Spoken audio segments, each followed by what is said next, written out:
We all remember 2011 when we won the World Cup. The god of cricket, Sachin, was there.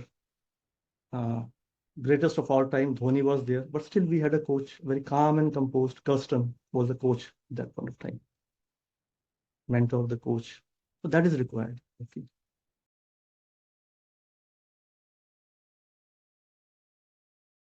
Good morning, good afternoon, good evening, everybody. Thanks for joining in for listening to our one more episode on yoga. So, this sequence of yoga has been initiated to bring a little more life into your lives. We all live autopilot lives.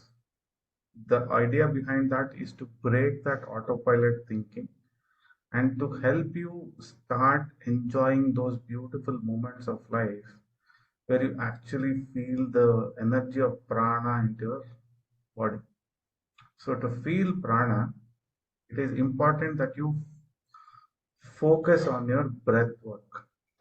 And unfortunately, we have come to a stage where we have to understand breath work. Now, before we embark on a journey to pranayama, it is also very important that we understand what breath work actually entails. So, to help us understand the mistakes that we make with pranayama, we have Yogacharya Manish, who will guide us through this. Now, Yogacharya Manish has been a branding professional, lived the hustle and bustle of the cities and countries, observed people in various civilizations, has come to a state and has decided that life is more than running around. So, what does he do? He goes back to his hometown Dharmashala at the foothills of the Himalayas.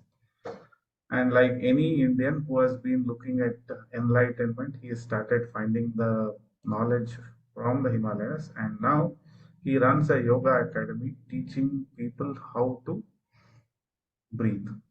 Yogacharya ji, before we start the topic of today, I want you to focus a little on that 20-minute power pack program of detox yoga you run for the busy parents.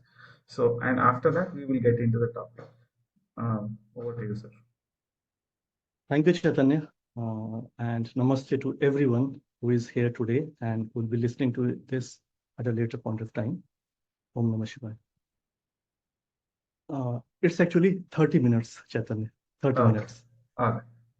What happened, Chaitanya, was this was around 2000, between 2020 21, when all of us were uh, inside our houses. So I didn't hire any research agency. I spoke to many people, and ultimately I reached more than 570 people whom I spoke to. I asked them, if at all, this was for those people who did something. There were people who were not doing anything in terms of health fitness, be it yoga, gym, aerobics, jogging, walking, anywhere, anything. For people who are doing something, I asked them how much how much time you're able to devote. So when I took out the average after speaking to so many people personally, the average came down to around 23 to 24 minutes for those people who were doing something. 1 hour, 1 day, nothing 1 day, that way the average.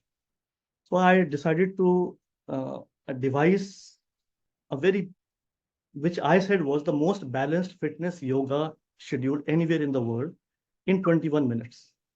But somehow I was not able to put everything in 21 minutes. And then I thought, if they're already spending 24 minutes, they can stretch a little bit to 30 minutes. Stretching to 1 hour will be asking for too much because I've also been into corporates and I know how the life is. So then we worked really hard, did a lot of research, and we decided what all can be incorporated in 30 minutes so that it becomes the most balanced fitness yoga schedule anywhere in the world.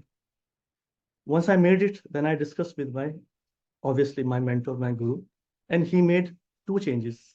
He said, very well done, but he made two more changes. And then I was fully convinced that this is the most balanced fitness schedule anywhere in the world that can be done in 30 minutes by busy working parents. If tomorrow someone comes and says, I've got 40 minutes, I'll give extra 10 minutes to that person specifically for each person, not a general one. So this is what we do. And this entire schedule is to activate your parasympathetic nervous system. And you would understand it, Chaitanya, and others would also, that today the only challenge is that our sympathetic nervous system is always, always, always active. And what is detoxification? Detoxification is giving out what is not required. And human nature, human mind, giving away what is not required is not easy. We tend to hold on to it. Body becomes stiff. I don't give out anything. That is not yoga. Trying to give out what is not required, be it breath, be it food. So we cover all the 5 elements in this. Proper exercise, be it asana, be it some physiotherapy exercises, exercise. Second is proper breathing. Third is proper relaxation. Everyone wants to relax, but people don't know how to relax. Third is proper food. And fifth is calm mind, happy heart. So this is what this detox yogic, 30 minutes detox yogic practice method is. Super. Lot of questions on those 5 topics, but that survives for another day. We'll come back to the topic for today. So, very excited or maybe a little curious to know why we called it 9 plus 1 mistakes. So, um, I request, I know it's going to be a long response. So, please enlighten us on those 10 mistakes that we make before we embark on a journey for pranayama. It's actually 9 plus 10 because 9 come in one category and the 10th one is extremely important. That comes in another category. So 9 plus 1. So shall I start? Okay. So the first people, when I would say when people start practicing learning any new skill, we tend to become overexcited. And whenever the word over comes, it is not yoga. Yoga is about balance, right? And we discussed sympathetic and parasympathetic. So I'll go one by one. The first mistake that people avoid is while attempting to practice pranayama is that they neglect warm up. And this is for those people who are really serious. For those people who firmly believe that pranayama is extremely important, that pranayama is an indispensable part of any yogic practice, and that pranayama will act as a gateway to the enriching world of yoga. This is for them who are really serious. And in their warm up, there are 3 aspects to be taken care of. The first one is Om chanting. Why? Because one, Om is the ultimate mantra. Second is that this mantra, Om chanting, aligns the gross and subtle energies. It aligns them even before we attempt practicing pranayama. Now, people might wonder what does this mean. So let me give an example. Let's say I am, I am heading sales and marketing of a company. In fact, 20 years ago, I was heading sales and marketing of a company. And I'm calling a very important meeting to discuss the strategy for the next 3 years. It's going to be a very important meeting. So that day, I will tell all my sales managers, senior sales managers, assistant managers to come in the same attire, formally dressed. Normally, they can come in any attire, but that day they have to come formally. The things have to be aligned because small things matter. All of them are seated in a conference table. Now they are looking aligned. That day, I will tell the pantry guys to serve only one beverage, either coffee or tea or cold drink or whatever. That day, they're not allowed to ask for whatever they want because these small things matter. So the gross, and then when we start when we start discussing that strategy discussion, things will start getting aligned. Similarly, this Om mantra aligns gross and subtle energies. Spine straight, Om chanting. If possible, if you have time, 11 times. If not, 9 times. if not 7 times, minimum 3 times. Second would be, you can do if you want with me. Second could be something for the body. Though pranayam has to do with breath, but the second warm up would be one stretch. It could be, if you want, you can do it with me. Inhale, stretch your arms up. If you want, you can cross your fingers, palms facing up, look up, and a little bit you can stretch your arms a little more, lengthen your body a little more, and do it to the extent that you enjoy the stretch. And after a few seconds, slowly look ahead and take at least 10 seconds to bring your arms.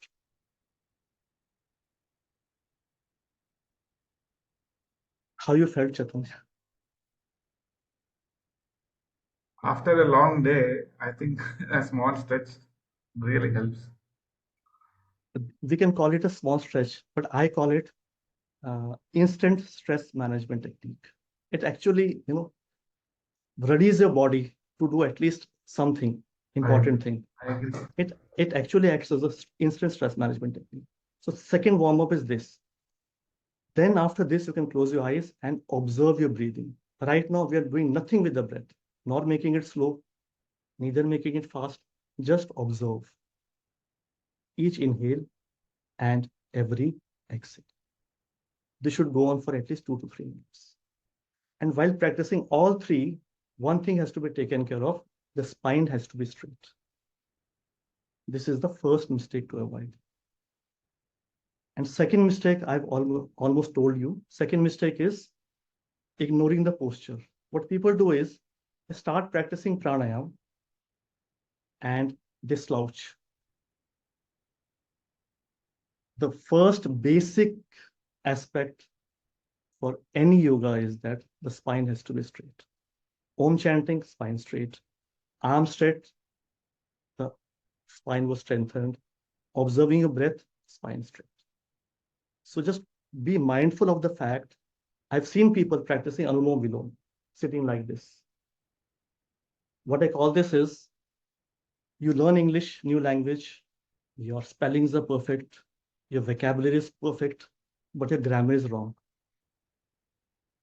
The spine has to be straight. Second thing is ignoring the posture. Second mistake that can happen is. Then the third mistake that can happen is holding the breath. Now, this has started happening a lot in today's world because there is so much of information in social media. Kumbhak, what we call is holding the breath. But what is recommended is that if you haven't practiced simple breathing, simple pranayama for at least 3 months, minimum 3 months, you should not hold your breath. It can harm you. People are not understanding this. People who are telling this, yoga teachers who are telling this on social media, maybe are saying this with a good intent, but maybe it is getting misinterpreted on the way. Don't hold your breath unless and until you have practiced pranayam, basic pranayam, for at least 3 months. Otherwise, it can harm you. And there's a very famous shlok which says, Yatha Singho Gajo Vyagro, Bhavet Vashya Shanay Shanay, Tathaiva Sevito Vayur Anyatha Hanti Sadhaka. Sir, before you proceed, I want you to please put this shloka in the comment section. In the comment section. Comment section after in the LinkedIn after the event is over. Just keep that in Okay. mind. Thank you. Sure. Since you've asked, let me explain it also. It means that, the lions, the elephants, and the tigers are the three ultimate beasts of the jungle. And what it says is that the wildest of lions, the wildest of elephants, and the wildest of tigers can be tamed. We know they can be tamed. How? Shanay, Shanay, very slowly. Similarly, the power of pranayam has been explained. Pranayam can be as powerful as that. But if we don't handle these three ultimate beasts slowly and gradually, they might eat us up. So pranayam can be, if you don't practice pranayam under the guidance of a proper teacher, it can harm you. People are not understanding this these days. Kumbhak is extremely powerful, but be wary, be cautious. Third mistake, extremely important. Fourth is very simple, but I need to tell since we are talking about all the 9 mistakes. Practicing in full stomach. When your stomach is full, please don't practice. This does not need explanation, I feel. Right? Next one would be No yoga should be practiced with stomach. The only asana you can do is Vajrasana, correct? right. Right. That that says it. Second, the next one would be breathing through the mouth. Now, this is also very interesting, this mistake, when I talk about. What I'm saying is always breathe from your nose, not from your mouth. But as soon as I say this, some people either they say it, or some people are thinking in their mind that they what comes to their mind is, but whenever we practice pranayama, we always breathe from nose only, not from my mouth. The point is, please observe yourself. Whenever the anger is on your mind, whenever the stress is on your mind, whenever someone has said something to you which you don't like, and you're really angry, automatically the mouth opens up. Autonomous nervous system. Mouth dries up, and then we want water. So we need to be mindful. For example, I'm practicing breathing, and suddenly one thought comes to my mind. Someone said something to me yesterday. I won't realize the mouth will automatically open up. That mindfulness we have to develop, right? Makes sense. Yes, it does. Yes. Next one is again important, focusing too much on technique. Now this happens with people who are, kind of perfectionists. Nothing wrong in becoming a perfectionist, but balance has to be struck. They want to progress too early, too fast. They always keep on thinking about techniques. Am I following the technique properly? Am I doing it properly? Am I going wrong? Am I going wrong? They will go wrong because their energy is towards going wrong. But what has to be done? And this discussion is for beginners and intermediates, right? What is important is consistency. Just practice the bare minimum on a daily basis. Techniques will fall in place. Techniques will get aligned one day. But first is some people practice too much on a particular day for 3 4 days, and then they miss for 3 4 days. That's not going to work. So focusing too much on technique is not going to help. Just be with the flow. Flow, I think, is the right word which just come to mind suddenly. Be with the flow. Be consistent. That is important. Next is lack of awareness, I see. Now, it might sound a little vague at the face of it, but what it means is that I should be aware of how my lungs work. That is why when getting we were getting trained to teach further, we were taught anatomy very deeply so that we understand what is intercostal muscle, how does lungs work, what is diaphragmic muscle, right? What is abdomen? All these things we should know. One should know, and we should be aware of them. If I am breathing shallow, I should know that my diaphragm is not getting activated. If I'm doing practicing slow abdominal breathing, then my diaphragm is getting activated. I should be aware of the fact that the shape of the lungs is like this. If while breathing in, if while breathing in, I'm raising my shoulders and expanding my chest, inhale, nothing will happen. The shape of the lungs is like this. Nothing is going to happen here. So next time I take a breath in, this doesn't go up, chest does not expand, only my abdomen expands. So this awareness, if it is there, then things will start getting aligned. In other words, what we can say is that once we know the science behind it, we will do it properly. This is the next one. After this, the next one is practicing in unfavorable environment. The ventilation should be good. The place should be less noisy. A sadhak who has been doing sadhana for a long time, can practice anywhere. Make him sit in the middle of a bazaar, he'll be able to practice. But for a beginner, they need to practice in a favorable environment, less noisy, preferably same place every day, same time every day, right? When good ventilation, that has to be taken care of. And now we come to the most important point, the ninth point, is what we call it overdoing things. We tend to overdo. Example is, let's say I start Anulom Vilom practice and I am able to do it for 3 minutes easily. But I want to practice fast, get the benefits early, so that my teacher told me that you'll be decently okay in 3 months, but I want to be perfect in 1 month. So from 3 months, I want to jump to 3 minutes. I want to jump to 10 minutes. That will not help. That is what we call overdoing it. And there's a very famous saying that there is always enough in the world to satisfy our needs, but it is never enough in the world to satisfy our greed, right? Greed is trying to achieve something in 1 month, which I was told I will take 3 months to achieve. That is why Ashtanga Yoga is so profound. Yam, Niyam, Asan, Pranayama, Pratyahar, then Dharana, concentration, then Dhyan, meditation, and then obviously the eighth limb of Samadhi. And in the second limb, Niyam, there is this called Santosh or contentment. Santosh, contentment, and trying to be perfect. Between the two, balance has to be brought about.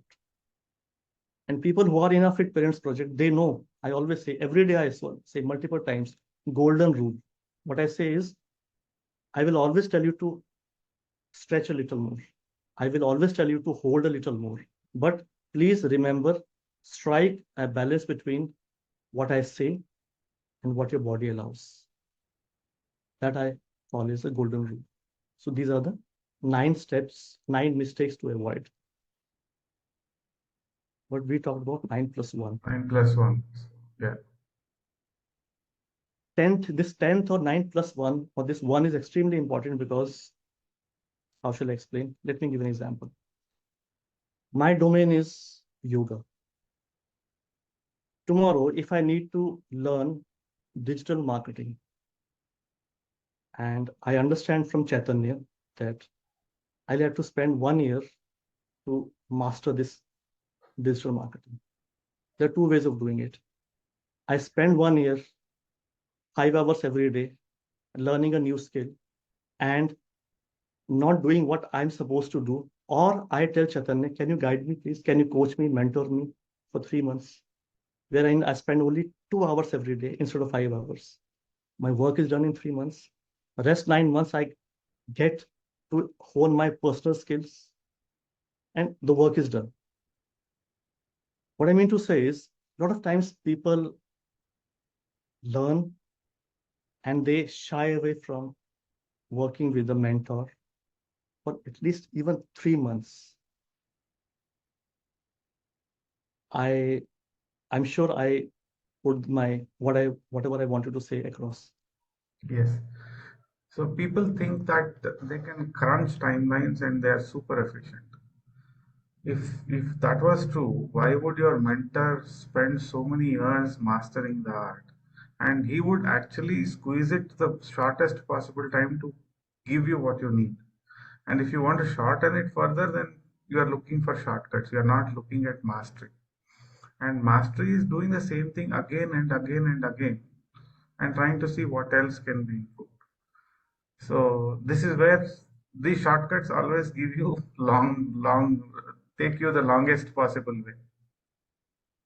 And same thing I put in another words, I say shortcuts can lead to short circuits also, Yeah, isn't it? true. So working with a coach or a mentor for a small period of time is important. After that, you can practice on it. Otherwise, we all remember 2011 when we won the World Cup. The god of cricket, Sachin, was there.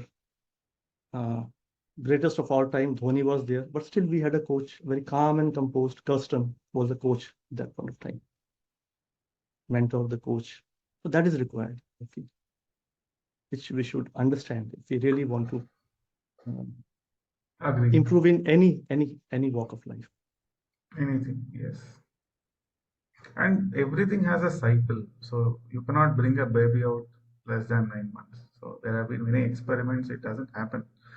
So based on our constraints, based on our mental abilities, based on our ability to grasp, it takes time. And then once you learn, that's not the end of it. Every day scenarios change. So every day things change. Your body condition changes. You may be coughing one day, you may be having a cold one day, you may be having a headache one day, but um, you will have to overcome these challenges. And the moment you ask for mastery, nature gives you so many problems. And then you might ask, why problems? Are Baba, if you can't scale these problems, you will never be a master. You will always be a novice. So that's what it takes. So and it takes consistency. It I takes agree with you. consistency. Right? With this, Chaitanya, I'm through with 9 plus 1 points. Thank you so much, Acharya. Always a pleasure. Thank you so much for these things. We might do a few more sessions. I will listen to this again. I might come back with questions and I might convert one of those things to a topic by itself. So, um, thank you so much again, dear viewers. Thanks for your patience.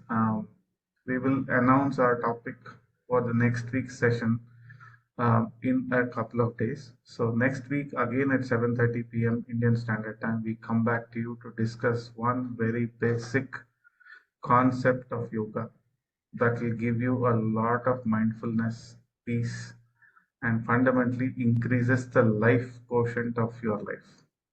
Until then, thank you so much. You have a lovely week ahead. Thank you, Chaitanya. Thank you, everyone. And why we took up this topic today was because I always say yoga is more about what not to do than what to do. Because if we take care of what to do is taken care of. So what not to do, we discussed today 9 plus 1 points. Thank you. Thank you, everyone. Namaste. Thank you. Good night, Acharya. Good night.